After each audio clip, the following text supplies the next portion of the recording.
Hello and welcome to the Fishing Guide Podcast. I'm your host, Brad Wiegmann. Boy, I tell you what, love to have Jon Stein on with the Arkansas Game and Fish Commission because he always has a good scoop.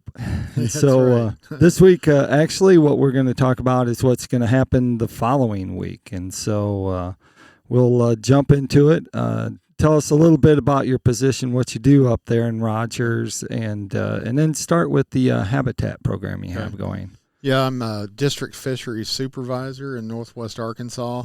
We manage fish populations in 5 counties. There's 3 other employees that work out of our office to do fish management of the lakes and rivers in northwest Arkansas. And we have a pretty big project coming up. It's going to be on October 14th and 15th, and this is all part of the Reservoir Fish Habitat Partnership funding that we got. Basically, we got a $40,000 grant to do work in the watershed, do some bank stabilization work, and that helps reduce sedimentation getting into the lake. But to get that grant, we needed to have some in-kind labor, so we actually are asking the public to sign up to help us do some fish habitat work in the lake. And on October 14th and 15th, we're going to be working out of the Joe Creek area.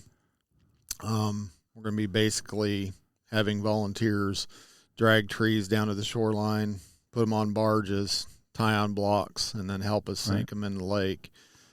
They can meet us, it'll be from 8 to 3 on Friday and Saturday. It's October 14th and 15th.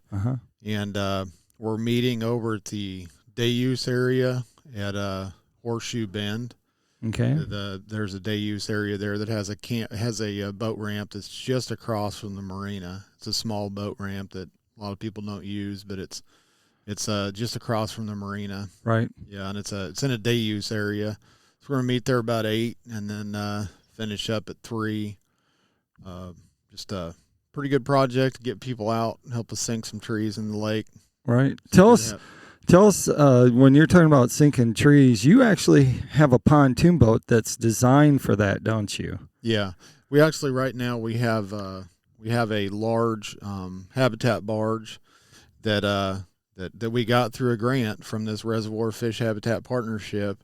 Actually, the funding came from the Fish America Foundation and the Arkansas Game and Fish, and we have it's a 27-foot barge that has a dump bed on it, and the dump bed will lift 8,000 pounds. Wow! So, and then we also put a winch on the front of it, so if we have a bigger tree, we can winch it up onto the boat and then tie blocks on it and drive it to wherever we need to sink it, and then you just you fire up a generator and push a button. And it tilts up and dumps the brush in the lake. Right. So what size, you talk about brush piles, are you talking about logs? What do you normally sink when you're going in there? So with the Beaver Lake's owned by the Corps of Engineers. Right. We got permission, Arkansas Game and Fish got permission from the Corps to cut cedar trees around different areas of the lake that we manage for Beaver Lake WMA, the wildlife management area. So we're allowed to cut cedar trees in certain areas. These cedar trees can be anywhere from 6 inches in diameter to 20 inches in diameter. Wow. And those 20-inch diameter ones, those will be there for a long time. Right. We have there's standing timber that's been in the lake and has been there for 56 years, So you're thinking a gigantic cedar tree like that is going to be in the water for a long time, and we attach blocks to them. So like a big 20-inch cedar tree that may be 30 feet tall, we're putting 35 blocks on it. On one end of them, and then does that make them horizontal, right? How do they sit in the water then? With that many blocks normally, and you think about it, these trees that we're putting in, like a 20-inch diameter tree is big. It's got some limbs on it that are 5-6 inches in diameter, and the whole tree itself, even if it lays over, it's got a circumference of like 10 to 15 feet. It's a huge. So if it falls over, it's going to be really good habitat too. And with when we put 30 some blocks on a tree, you've got to pretty much line the tree with them. So a lot of those big trees lay over, Right. but it provides really good habitat because, like I said, they have huge limbs on them when they're that Right. big. But now smaller trees, some of those 6, 8-inch trees, if we put all the block on the butt end that's cut, Right. they'll stand up for a while. Yeah, they could stand up for a year or so. Right. And so what kind of depth of water are you looking for when you place them? And what you're also looking at the structure on the bottom, are you not? Yeah. Yeah. So the best place to put brush and fish habitat like that is on a point or a flat where there is no brush. Uh-huh. If that's going to really Right. help a point or flat out. Fish they'll find it right away. We were sinking some back in September, and by the end of the day, we were seeing bluegill on these piles of cedar trees we put out. We're doing like if we're on the main lake, we're going to put them at least 15 feet deep at normal pool. They could be 15 to 25 feet deep. But in the backs of coves, like in the back of Joe Creek, we've got a big, we're calling a spawning reef. It's probably 20 yards long of a bunch of trees that we've put in. Right. They start anywhere from 6 feet of water and they'll go to 15. Right. So we're gonna try to put some more in the backs of coves that are shallower. So when the lake let's say the lake is at normal pool in the spring, Right. that they're going to be between 6 and 15 feet deep. And then if it's high, if it's 6 feet high, they're going to be around the 12-foot range. So we're trying to put some in the backs of coves where you don't have much boat traffic as far as like skiers, Uh-huh. putting them a little shallower for if when the fish come in to spawn Right. in the spring. And so wood itself is covered, but talk about shadows and shade. Isn't that an important part of the structure itself? Yeah, so especially for largemouth bass. Largemouth bass really like some type of overhead cover. Uh-huh. So they'll be attracted, or they'll be around a lot of hardwoods or some of those gigantic cedar trees that we have. If there's shade, they'll be kind of hiding out in that. But those cedar trees and the whole goal of the fish habitats site is to basically what happens is you put this brush in the water, and it'll over time algae will grow grow onto that brush. Then you'll have bait fish move in. Some species of fish will they'll eat periphyton or the algae that's on a tree, Uh-huh. and then that brings in fish that eat the smaller fish. But so you'll have those brush piles will have bigger fish that people can catch around them. A lot of crappie, a lot of bass. But then depending on how dense the structure is, your small crappie or small bluegill or small bass can hide from being eaten in the brush piles. So they're a benefit, definitely a benefit to the fishery. They're also a benefit to the anglers because fish congregate around them. Right. So you can find all of our sites. We're trying to make these sites really big. Right. So you'll have at least up to 6 large trees on a site. Uh-huh. So they're big. You can they're going to be as big around as this dock pretty much with that kind of structure. So you can find them on any kind of depth finder pretty easily. So if you're coming to volunteer, any recommendations? Bring gloves, wear pants. What do you have? We're recommending that people wear gloves, wear pants, closed-toed shoes. We don't want anybody out there with sandals because we're going to be dragging cedar trees down to the shoreline. We're going to be attaching 40-pound blocks to them with wire or rope, and then we'll actually get volunteers on our boats and help them. They're going to help us. So we have that really big habitat barge that has a dump bed, but then we have 2 other, they're flat deck barges that are 22 feet long. Right. And we can pull trees onto those smaller ones that are manageable, and then have the volunteers will throw them off by hand. I gotcha. Yeah. All right. So definitely need to be using.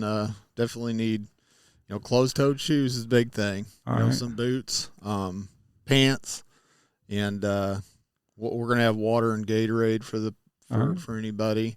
Bring a lunch, and Yeah, we did this already in September with Hook, Line, and Sinker Outdoors. Right. They're putting on, they got volunteers. We got about 15 volunteers, and we put out 14 new habitat sites in a couple Cool. days. So, And these habitat sites, will they be put on the website then after a while? Yeah, it takes about anywhere about a month for once we get the sites. We'll take Right. GPS coordinates from each site, Uh-huh. send them to our Little Rock office, to our GIS division, and then they'll put them on our website. You can just go to agfc.com and look up fish habitat structures, and you can find a map. You can find a map of these. And you can download those too. And I forget, I'm pretty sure they do Lowrance and they do one other, maybe. I think we have Humminbird or Garmin. I think they have one. Yeah, I think they have directions now for all three. All three? You can get them okay, all three. Good. And they show you step by step how to do it. Right. And one thing we do want to do is find out how many people we're going to have at the project. So anybody that wants to volunteer can call me at on my phone number. It's 479-640-6422. Okay. And that way they can they can call or text me. That way we know how many people to expect to show up. So we're talking about brush. Let's talk about that crappie. You had like a crappie program earlier this year where they did you did a release of some. Right. So we have a nursery pond on Beaver Lake. It's in the Blackburn Creek area, and so it's a 28-acre pond that was designed back in the 80s, and basically the goal behind it is to put adult crappie in there in the spring. We normally put 400 to 500 adult crappie in there. We get them from Beaver Lake. Sometimes we get them from other lakes, but mainly we get them from Beaver. And we're allowing them to naturally spawn. Right. And then we fertilize the pond, makes it super productive, so you have a huge number of fingerlings that are spawned. Right. And that's different. The difference between doing that and just have them in the lake is it's only crappie in there. There aren't any bass. There aren't any other predators that can be eating them. Right. And so we get pretty huge numbers of fish that can be released right into Beaver Lake it's fairly cheap to do. Right. And so this year we figure we stocked 300,000 fingerling crappie into the pond. But over the last 10 years of Beaver Lake Nursery Pond, we've stocked over 2.5 million fingerling crappie into the pond, into Beaver Lake. Right. From the nursery pond, and the goal is to have some natural or to have some recruitment where those fish are actually being caught by anglers. How big is a crappie when it goes to reproduction? How big normally are they? So they can be, they can start spawning fairly small, like 8 inches in size, 8 to 10 inches. They're already spawning. All right. So, within a couple of years on Beaver Lake, your fish are going to be of spawning size. All of them will be naturally, of spawning size at 10 inches. I gotcha. Takes about 3 years to get 10 inches. Interesting. Now I'm going to switch gears. We're going to go to where you're giving money away. That's right. They're giving money away. But there's a catch. What's the catch? Yeah, the catch is you have to catch A-tagged striped bass in Beaver Lake. Right. We have 250 tagged fish right now in the lake. And basically we're trying to find out how many striped bass are being harvested. We're doing this on Lake Ouachita, Norfolk Lake, and Beaver Lake. Right. And if you catch a striped bass that has a tag in it, they're kind of a red tag. It's maybe that long. It's on the top of the fish, on the side of it. If you catch one, you call a number on the tag, which is my coworker's cell phone number. He'll ask you a few questions about where you caught it, what the big thing is we're wanting to find out, did you harvest that fish or did you release it? Right. And then after they answer the questions, they can send one of the tags back in, and then we'll mail them a check for $100. And the reason why we do that is we only tag 250. Right. You know, in a huge lake that like Beaver, that's 28,500 acres. That's not a huge number of fish, and we want all the tagged fish that are caught turned back in or called Right. in. So far we've had about around 35 returned. Yeah. And that's kind of what we expected. With 250 tagged, it's a big lake. Right. It's kind of like winning the lottery, really, when you catch one. Well, but the thing is that we're starting to roll into these cooler temperatures, and the water temperatures. Of course, Beaver Lake's right behind us, and this is the White River arm. And I think the earliest I ever caught one that had any size to them was about October 17th.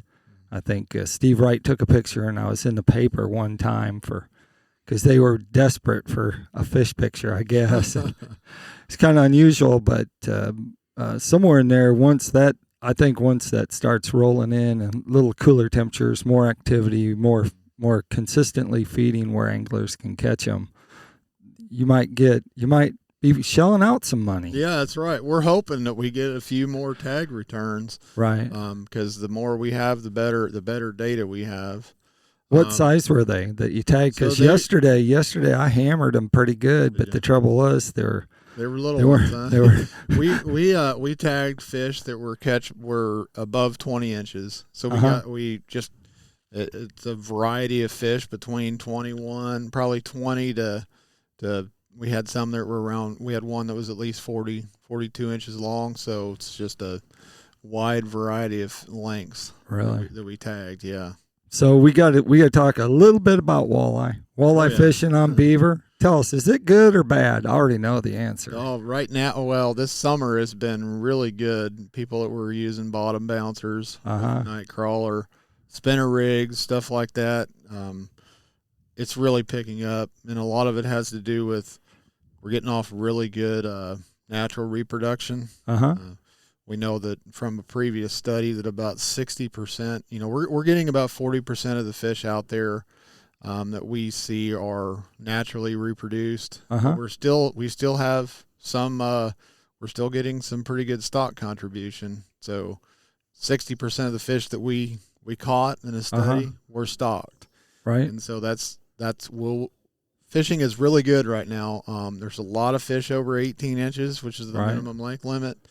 Every time I go out, it seems like all I can catch are 17 3/4. But give them a little bit. Yeah, give them a few months and they'll be 18. But that it's a very popular fishery. Walleye is, and so are you going to stock them? Like, do you have plans to stock them? Or are you done with that because of natural reproduction? Well, we still get pretty good natural reproduction, we still get pretty good numbers of stocked fish that survive, about 60%. Yeah. So every other year we're going to do a walleye spawning project. We'll go below.